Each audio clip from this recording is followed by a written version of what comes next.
socoto inay wax raalli ka ahayn ay ahayn waxaa waaye ninaa ku danaysanay ninaa ku shaqaysanay waxay taqaanin ma laha meelay ka bixaysa ma laha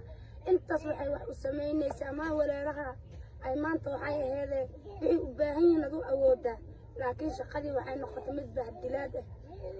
waxaan ka codsanayaa ummadda Soomaaliyeed oo aflagaadeynayso oo wax walba ku samaynayso oo dhaysa saan waa kan waa dhays aflagaadada inay iiga joojiyaan aan ka codsanayaa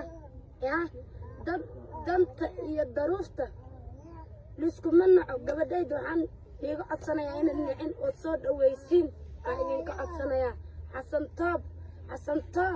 xasan toob gabadhayda waa ku danaysti waa ku hormari muuqaal walba raalli ka aanas iiga duubi waxay raalli ka aanas iiga duubi ilaahay waxaan ka baryaa hortiisa in iska helo hortiisa